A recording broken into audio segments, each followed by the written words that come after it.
জানিয়ে দিব এই মুহূর্তে আমাদের হাতে এসেছে বাংলাদেশের গুরুত্বপূর্ণ আপডেট সংবাদের শিরোনাম। শুরুতেই থাকছে একটা চাঞ্চল্যকর প্রতিবেদন। আমেরিকার চাপ, দিল্লির ইঙ্গিত, ইউনূসের নীরবতা। 12 ফেব্রুয়ারির ভোট পাতানো হলে পতন অনিবার্য। এ নিয়ে থাকবে আমাদের একটা বিস্তারিত প্রতিবেদন, তাই সম্পূর্ণ ভিডিও জুড়ে আমাদের সাথেই থাকুন। এবারে জানিয়ে দিব, দাবি আদায় না হলে সারা রাত ইসি অবরুদ্ধ রাখবে ছাত্রদল। এদিকে হাসনাত আবদুল্লাহর আসনে বিএনপি প্রার্থীর মনোনয়ন বাতিল। সব শেষে জানিয়ে দিব, ভিপি নূরের আসনে বিএনপির কমিটি বিলুপ্ত ঘোষণা। এতক্ষণ শুনছিলেন হাতে থাকা আপডেট সংবাদের শিরোনাম, এবারে বিস্তারিত। তবে তার আগে অনুরোধ রইল ভিডিওটিতে একটি লাইক এবং কমেন্ট করে জানিয়ে দিন ভিডিও সম্পর্কে আপনার মূল্যবান মতামত। আরও জানিয়ে দিন ভিডিওটি কোথা থেকে দেখছেন বা কোন জেলা থেকে দেখছেন। আমেরিকার চাপ, দিল্লির ইঙ্গিত, ইউনূসের নীরবতা। 12 ফেব্রুয়ারির ভোট পাতানো হলে পতন অনিবার্য। ডক্টর মোহাম্মদ ইউনূসের সঙ্গে সাম্প্রতিক সময়ে কয়েকজন মার্কিন কূটনীতিকের সাক্ষাৎকে কেন্দ্র করে বাংলাদেশি রাজনীতিতে যে আলোচনা, সন্দেহ, প্রত্যাশা ও আশঙ্কার নতুন ঢেউ তৈরি হয়েছে, সেটি মূলত তথ্যের অভাব থেকে জন্ম নেওয়া ন্যারেটিভের ফল।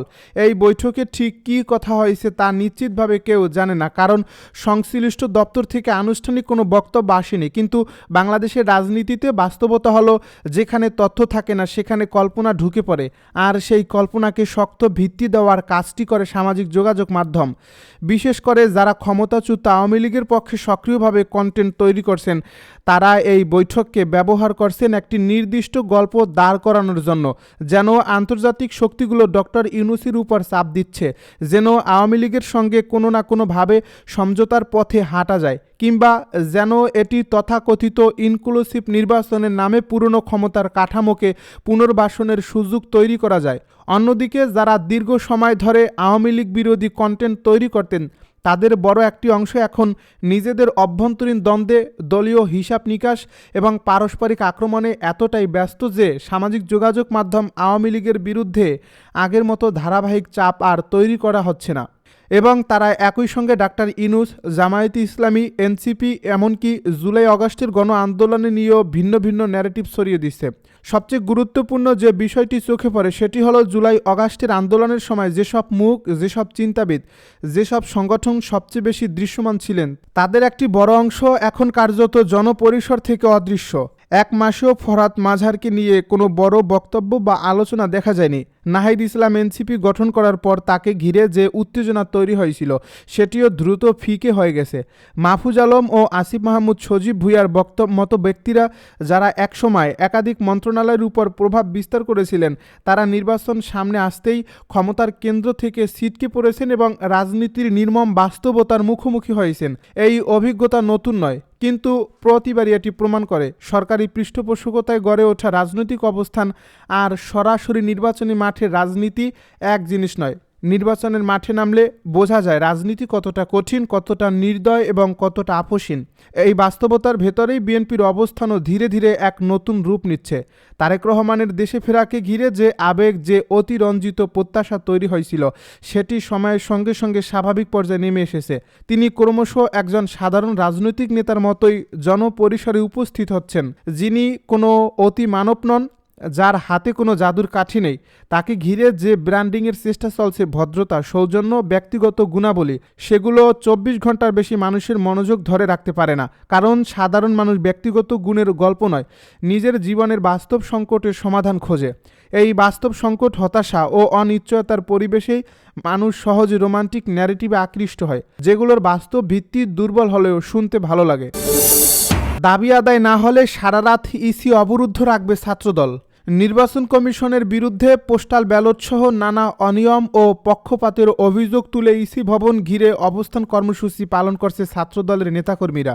রোববার ইসি ভবনের সামনে সমবেত হয়ে সংগঠনটির সভাপতি রাকিবুল ইসলাম বলেন, দাবি আদায় না হলে এবং ইসি তাদের বক্তব্যে গুরুত্ব না দিলে সারা রাত এই ভবনটি অবরুদ্ধ রাখা হবে।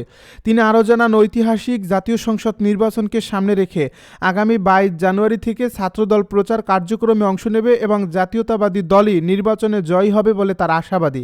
একই সঙ্গে তিনি অভিযোগ করেন একটি বিশেষ রাজনৈতিক দলের দীর্ঘদিন ধরে সচিবালয় ও নির্বাচন কমিশনে অবাধ যাতায়াত ছিল, যা নিয়ে সবাইকে সতর্ক থাকতে হবে। কেউ যদি নির্বাচন বানচালের চেষ্টা করে তাহলে তার কঠোর জবাব দেওয়া হবে বলেও হুঁশিয়ারি দেন তিনি। আগামী 12 তারিখের নির্বাচনে ছাত্রদল গুরুত্বপূর্ণ ভূমিকা পালন করবে বলে জানান রাকিবুল ইসলাম। এর আগে সকাল 10:30 থেকে নির্বাচন কমিশন ভবনের সামনের সড়কে ছাত্রদলের বিপুল সংখ্যক নেতাকর্মী জমায়েত হতে থাকেন। এ সময় এই সংগঠনটি 3টি প্রধান অভিযোগ তুলে ধরে।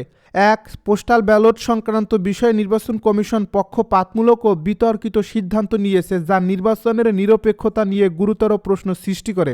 2. একটি বিশেষ রাজনৈতিক গোষ্ঠীর চাপের কারণে ইসি দায়িত্বশীল ও যুক্তিসঙ্গত সিদ্ধান্তের পরিবর্তে হঠকারী ও দূরদর্শিতা সিদ্ধান্তহীনতায় ভুগছে। 3. বিশেষ রাজনৈতিক দলের সরাসরি প্রভাব ও হস্তক্ষেপে শাহজালাল বিজ্ঞান ও প্রযুক্তি বিশ্ববিদ্যালয়ের ছাত্র সংসদ নির্বাচন সংক্রান্ত বিষয়ে নির্বাচন কমিশন নজিরবিহীন ও বিতর্কিত একটি প্রজ্ঞাপন জারি করছে, যা বিশ্ববিদ্যালয়ের গণতান্ত্রিক চর্চার জন্য উদ্বেগজনক বলে দাবি করা হয়। হাসনাত আবদুল্লাহর আসনে বিএনপি প্রার্থীর মনোনয়ন বাতিল। কুমিল্লা 4 আসনে বাংলাদেশ জাতীয়তাবাদী দলের প্রার্থী মঞ্জুরুল আহসান মুন্সির মনোনয়নপত্র বাতিল ঘোষণা করেছে নির্বাচন কমিশন। ঋণ খিলাফির অভিযোগে তার মনোনয়ন বাতিল করেছে নির্বাচন কমিশন। শনিবার বিকাল 4টায় রাজধানীর আগারগাঁওয়ে অবস্থিত নির্বাচন কমিশন ভবনের বেসমেন্ট 2-এর অডিটোরিয়ামে শুনানি শেষে এ ঘোষণা দেয় ইসি। এই আসনে 10 দলীয় নির্বাচনী জোট থেকে নির্বাচন করছেন এনসিপির আলোচিত প্রার্থী হাসনাত আবদুল্লাহ। এর আগে ঋণ খিলাফির অভিযোগ এনে মঞ্জুরুল আহসান মুন্সির মনোনয়নপত্র কেন বাতিল করা হবে না, এর জন্য ইসিতে আপিল করেছিলেন হাসনাত আবদুল্লাহ। পাশাপাশি বিএনপির এই প্রার্থীও হাসনাত আবদুল্লাহর মনোনয়ন বৈধতার বিরুদ্ধে পাল্টা আপিল করেন নির্বাচন কমিশনে। ভিপি নুরের আসনে বিএনপির কমিটি বিলুপ্ত ঘোষণা। নির্বাচনী রাজনীতির টানাপোড়েনের মধ্যে পটুয়াখালীর দশমিনা ও গলাচিপা উপজেলা বিএনপির কমিটি বিলুপ্ত ঘোষণা করা হয়েছে। শনিবার সকালে বিএনপির সিনিয়র যুগ্ম মহাসচিব অ্যাডভোকেট রুহুল কবির রিজভীর স্বাক্ষরিত চিঠিতে ওই 2 উপজেলার কমিটি বিলুপ্ত ঘোষণা করা হয়। পটুয়াখালী জেলা বিএনপির সভাপতি স্নেহা সুসরকার কুট্টি ও সাধারণ সম্পাদক অ্যাডভোকেট মুজিবুর রহমান টোটনের বাবরের কমিটি বিলুপ্তির চিঠি পাঠানো হয়েছে। দশমিনা উপজেলা বিএনপির সভাপতি ছিলেন আব্দুল আলিম তালুকদার ও সাধারণ সম্পাদক ছিলেন শাহ আলম শানু। অন্যদিকে গলাচিপা উপজেলা বিএনপির সভাপতি ছিলেন বীর মুক্তিযোদ্ধা সিদ্দিকুর রহমান ও সাধারণ সম্পাদক বীর মুক্তিযোদ্ধা সত্তার হাওলাদার। উল্লেখ্য, ত্রয়োদশ জাতীয় সংসদ নির্বাচনে তারা স্বতন্ত্র প্রার্থী কেন্দ্রীয় বিএনপির সাবেক নির্বাহী কমিটির সদস্য হাসান মামুনের পক্ষে কাজ করার বিষয়ে অনড় ছিলেন। এ আসনে বিএনপির জোটের প্রার্থী গণ অধিকার পরিষদের সভাপতি ভিপি নুরুল হক নূরের পক্ষে কাজ করতে নারাজ ছিল 2 উপজেলা বিএনপির নেতাকর্মীরা।